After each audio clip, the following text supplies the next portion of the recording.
अस्सलामुअलैकुम दोस्तों, उम्मीद है आप खैरियत से होंगे। दोस्तों आज के इस लेसन में आप हमारे साथ प्रैक्टिस करने वाले हैं इंग्लिश के 5 अहम फ़िक़रात की। हर फ़िक्रे के लिए आपको दिए जाएंगे 10 सेकंड जिनमें आप फ़िक्रे की इंग्लिश में करेक्ट ट्रांसलेशन कमेंट कर सकते हैं। तो हमारे पास पहला सेंटेंस है, ये तो जान जोखों का काम है।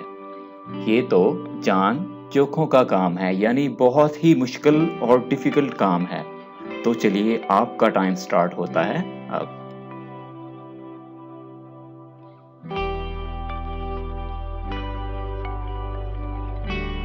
जी तो दोस्तों इसका करेक्ट मीनिंग, इसकी करेक्ट ट्रांसलेशन है it is an uphill task. It is an uphill task. ये तो जान जोखों का काम है। ओके दोस्तों, हमारे पास दूसरा फ़िक्रा है, ये मेरा सामान है।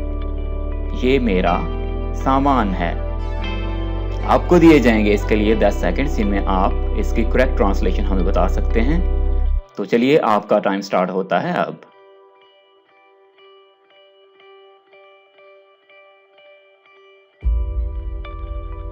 जी तो इसकी करेक्ट ट्रांसलेशन है हमारे पास, this is my package. This is my package. ये मेरा सामान है। ओके तो दोस्तों हमारे पास आज का तीसरा फ़िक्रा है जिसकी आप करेक्ट ट्रांसलेशन हमें बताने वाले हैं। और अगर आपको ट्रांसलेशन करना नहीं आता है तो आप हमसे भी सीख सकते हैं। उसके लिए आपको दिए जाएंगे 10 सेकेंड्स। तो उसके बाद आपको इसकी करेक्ट ट्रांसलेशन बता दी जाएगी। तो फ़िक्रा है हमारे पास तीसरा, क्या आप कुछ आराम करना चाहते हैं? क्या आप कुछ आराम करना चाहते हैं? जी तो दोस्तों आपको दिए जाएंगे 10 सेकंड जो कि स्टार्ट हो चुके हैं। आप हमें इसकी करेक्ट ट्रांसलेशन बता सकते हैं। जी इसकी करेक्ट ट्रांसलेशन हमारे पास, do you want some rest? Do you want some rest? क्या आप कुछ आराम करना चाहते हैं? जी तो दोस्तों हमारे पास आज का सेंटेंस नंबर 4 है, क्या उसने आपका कुछ देना है? क्या उसने आपका कुछ देना है? जी तो दोस्तों इसके लिए भी आपको 10 सेकंड दिए जाएंगे जो कि स्टार्ट हो गए हैं।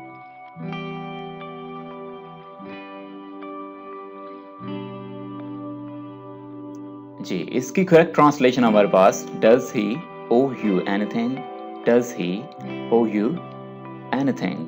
क्या उसने आपका कुछ देना है? जी तो आज का हमारे पास 5वां और आखिरी फ़िक्रा है, क्या आपको कुछ रोटी चाहिए? क्या आपको कुछ रोटी चाहिए? रोटी लेना चाहेंगे आप? जी तो आपका टाइम स्टार्ट होता है अब।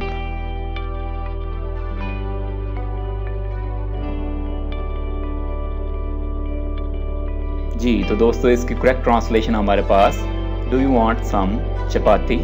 Do you want some chapati? चपाती जो है इसकी इंग्लिश जो है वो दुरुस्त है। रोटी के लिए भी हम इसको यूज़ कर सकते हैं। इसके साथ साथ आप ब्रेड भी कह सकते हैं।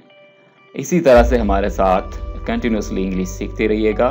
और अगर अभी तक इस चैनल को आपने सब्सक्राइब नहीं किया है तो सब्सक्राइब कर लीजिए और बेल आइकन प्रेस कर दीजिए ताकि आप हमारे साथ ऐसे ही प्रैक्टिस करते रहें। Thank you for watching.